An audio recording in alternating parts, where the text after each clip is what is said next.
The iPhone 6s, the last iPhone before the omission of the headphone jack on Apple phones. But is it still a viable option? Hey guys, my name is Ryan Thomas with Failtech, and this is my review of the iPhone 6s in 2017. So this is my third 6s for me personally, my previous two being the Plus models. What drove me to this one specifically is the price. It's £200 for a 16GB space grey model. This device is 2 years old now, and there have been 3 revisions of the iPhone since then, so that might make you think when you're going to buy a new phone. This isn't just a 1-year-old device. This is now 2 and going into 3 years old of a device. The arguably tiny phone is in a style that either one loves or hates. The quote-unquote boring all aluminium build is a change for me, coming from the classically glassy S7 Edge Daily. The iPhone is missing out on water and dust resistance, which is a big one for me, but it does make up for it with a more ergonomic design that caters to users with smaller hands. The antenna bands on the space grey models are minimal, and even when you can see them, I certainly prefer the phone this way to a phone with no antenna lines to break up the otherwise boring design. The S on the back or the rose gold colour are the only ways to tell this device apart from the haunted 6 that it's touch disease. The 6S can also be slippery without a case or a skin on it. I bought a couple of these cheap eBay cases that I like on eBay with the frosted baby blue colour. You also get tactile buttons either side and a proper home button, come fingerprint scanner up front. I like the buttons on this. Coming from an S7 Edge which had arguably the best buttons in the game, I'm glad we've got tactile buttons on either side, and the home button is actually a button instead of that touch sensor thing that's on the modern iPhones. I also have a glass screen protector on it because I want to keep my phone in as good a condition as possible. Talking of the screen, the 4.7-inch display has a resolution of 750 by 1334, which is a commonly frowned upon resolution for being a bad display. But coming from an S7 Edge which has a QHD display, at regular viewing distances, you cannot tell a difference. Of course, if you pixel peep, then you will see a difference, but that's about it. The panel is of the IPS variety, meaning that the viewing angles are very good and the colours are also very good. You don't get the vibrance, punch or contrast of the OLED panel which you'd find in something like the iPhone 10 or most Samsung and LG phones, but it certainly looks good and I'm enjoying the form factor of the screen at the moment. Viewing small text, watching videos and playing games are all great on this display, but if you're a huge multimedia consumer, I'd recommend going for the Plus model for that larger 1080p experience. 3D touch has become something that I use all the time to quickly reply to messages and control Philips Hue. 3D touch seems to be way more useful to me than S7 Edge features, but that's just me. The only thing I do miss from that though is the always on display. The main rear facing camera on this phone is only distinguishable from the 6S Plus because of its lack of optical image stabilization. The lack of the OIS means your low light images aren't going to look quite as good and probably going to become more blurry, and the video will look significantly less smooth because you don't have that stabilization. However, the 12 megapixel shooter with f2.2 glass is very good at capturing accurate and true to life colors with great detail. The camera software isn't great because you lose a lot of the features like the manual settings, and from what I can work out, you have to leave the camera app to change the resolutions.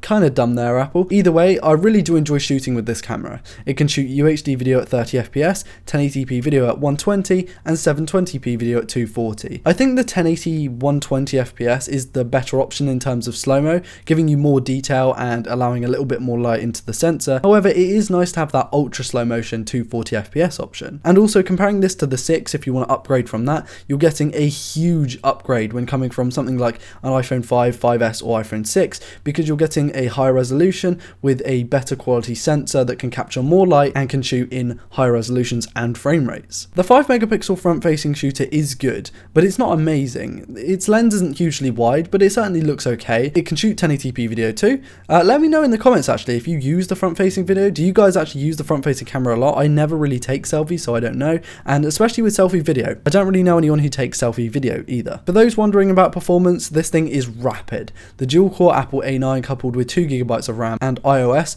works spectacularly in everything from browsing the web to using Snapchat to playing games and everything in between. This thing is way quicker than its predecessors and a bunch of high-end Android flagships too. At the time, it was deemed one of the fastest phones on the planet. It also comes in a range of storage configurations. If you're interested, they're on screen right now. My iPhone is running iOS 10.2.1 because I'm scared to update the apparently buggy iOS 11. The software works well and is as intuitive as ever. Notifications are awful, but the home screen is clean and I just so happen to really like the experience. We get most applications quicker here with more features and better designed GUIs on some weird apps like banking software and online banking. However, I do miss my Nova launcher and the ability to customize my phone from the ground up. The software optimization makes everything charging stable and quick and gives me a good amount of usage considering its tiny battery, which we'll get onto. At the same time, I do miss my customization. Watch out for videos near enough Christmas time where I'll be doing some skits based on iOS versus Android, and not your typical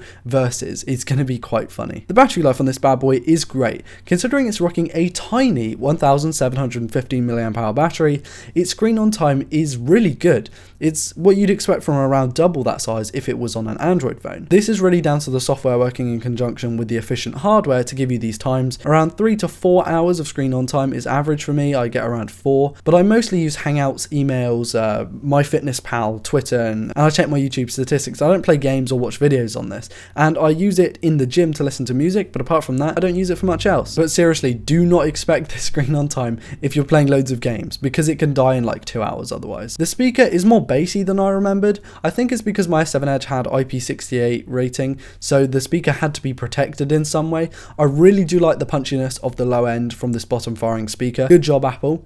Of course, I use Bluetooth headphones for the gym, and so a headphone jack is rarely needed nowadays, but it's nice to have. And the more I think about this, the more I realise that I really don't need a headphone jack in a phone. Like, yes, I complain all the time about phones not having them, but I never really use them. I'll use either the speakers or Bluetooth headset. Lightning is still USB 2.0, which is a pain in the butt, but it's reversible and a very common cable, so finding someone else with a charger if you're in a rush really is a lot easier than trying to find someone with a Type-C or Type micro B connector. The fingerprint scanner is quick and accurate, however I hate that iOS 10 makes you press the button in order to unlock the device. It's one of the few reasons I want to update to iOS 11, but again I'm scared to. Of course, you aren't getting a lot of features with this device, but it makes up for it with a clean OS, better optimized software, and a form factor that I've come to love more than I once did. And I feel like jumping between form factors, 4.7 to 5.5 to 6.5, all of these form factors are really nice to jump between because you learn to appreciate what happens with that form factor. Okay, a 6.5 inch screen with a 1440p screen might be great for productivity because you can cram so much on there, but it might not be as significant and as useful as something like a 4.7 inch device that is a lot easier and a lot more manageable. And again, you might want a 5.5. It's an in-between. I feel like going between form factors in phones makes you just appreciate what's good about each of them. And that's it from me, guys. The 6S is a solid phone that delivers in so many ways, from its petite design to its awesome software to its fabulous camera to its rapidity. I would happily recommend this to anyone looking for a cheap but great iPhone. Thanks for watching, ladies and gents. Please do like or dislike based on your feelings and leave feedback or questions in the comments. Again, please do subscribe if you're new around here to never miss a video like this one. I've been Ryan Thomas with Failtech, and I'll see you in the next one. Peace.